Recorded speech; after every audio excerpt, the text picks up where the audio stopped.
The story in the book is told throughout many generations and jumps back and forwards in time. It begins in 1985 when Evelyn Couch, an overweight lady with very low self-esteem, visits her husband's elderly mother at Rose Terrace nursing home. The mother hates Evelyn, so Evelyn avoids her by sitting in the visitors' lounge. There she meets nursing home resident Mrs. Ninny Threadgood, who starts telling her stories about her growth in Whistle Stop, beginning in the 1920s. Ninny tells her stories about Idgie Threadgood, Ninny's little half-sister. Idgie had always been a tomboy and spent most of her time with their big brother Buddy, who she was very fond of. When Buddy dies in a train accident, Idgie gets totally devastated and moves out in the woods to live with the outcasts of the society. She never overcomes Buddy's death until a few years later when she meets Ruth Jamieson, a beautiful girl who lives with Idgie's family over the summer. They become close friends and Idgie is happy again for the first time since Buddy's death. But when Ruth goes back to Georgia to marry the man she was promised to, Idgie's world collapses again, and she starts to live the wild life she had been living before she met Ruth. A few years later, Idgie decides to visit Ruth. She goes to Georgia where she finds out that Ruth is being abused by her husband, Frank Bennett. Idgie tries to convince Ruth to come with her to Whistle Stop, but Ruth opposes and asks Idgie to leave. But when her mother dies, Ruth changes her mind. She sends Idgie a page from the book of Ruth, from the Bible, where it says, "Wherever you will go, I will go, and wherever you lodge, I will lodge." So Idgie goes back to Georgia with her brother and a friend to pick up the pregnant Ruth. At first, Frank resists to let Ruth go, but after a pell-mell, Idgie and the boys manage to bring Ruth back with them. When they get back to Whistle Stop, Idgie and Ruth start up their own business, the Whistle Stop Cafe. There, they serve breakfast, barbecue and vegetables for lunch, and pies for dessert. Their delicacy, however, are fried green tomatoes.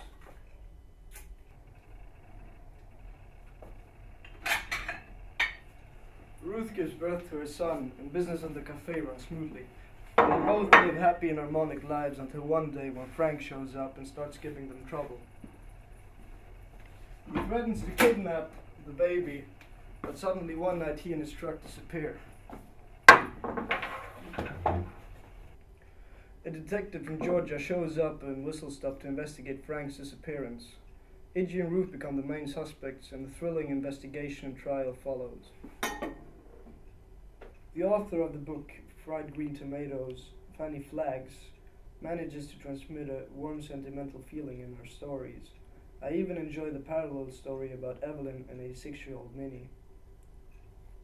It was very pleasant to see Evelyn get inspired by Ninny's stories and a transformation from a precarious, overweight housewife into a self-secure woman under the alter ego Tawanda. The book had humor, tragedy, and a heart-gripping plot. I really recommend this book. Es ist jetzt einfach an 100 Dingern zu denken. Ja, ich weiß. Ja, scheiße. Warte, nee, jetzt habe ich falsch gedacht. Sorry. However. Wieso however? He shows up and threatens to kill him and birth to a son. Typen.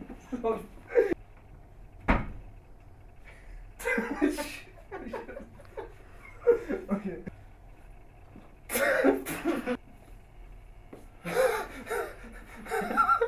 Then Ruth, sorry. Scheiße.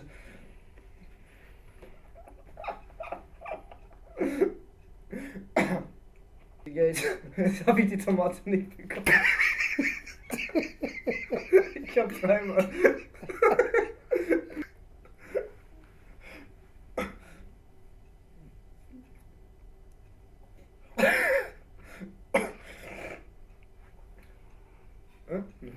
Oh, wieso geht?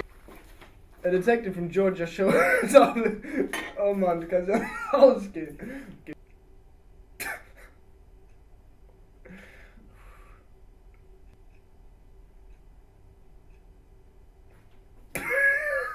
Ich kann nicht. Okay.